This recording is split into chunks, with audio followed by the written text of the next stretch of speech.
by Mantu Manish।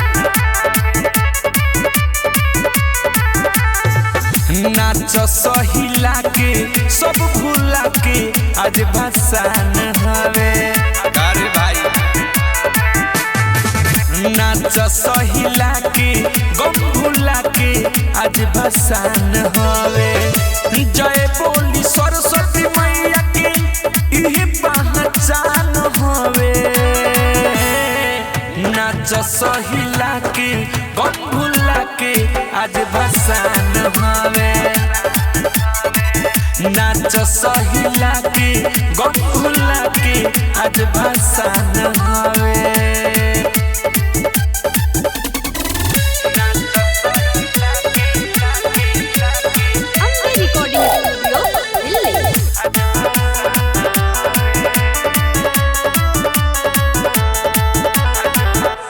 Tractor पर मूर्ति रखाइल बा, भक्ति तो दिल में समाइल बा।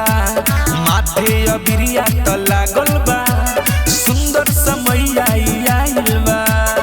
ए भाई सुनो हो, ट्रैक्टर पर मूर्ति रखाइल बा, भक्ति तो दिल में समाइल बा। माथे अबिरिया तो लागल बा, सुंदर समय आइल बा। गाँव नगर जुटल बा, भीड़ घमासान बावे। नाच सहिला के गम भूला के आज भसान हवे। नाच सहिला के गम भूला के आज भसान हवे।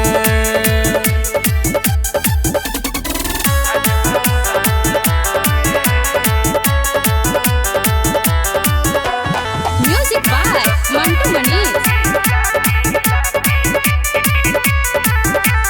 गाना बजत भोजपुरी बा, केहू न केहू से दूरी बा।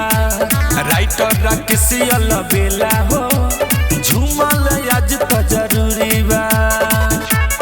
ए भाई झूम जाओ।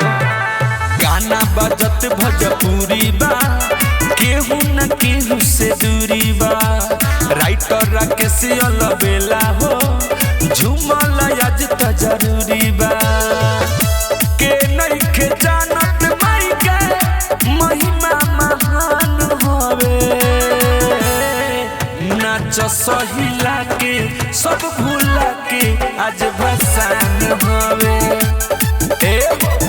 नाच सहिला के गम भूला के आज भसान हवे।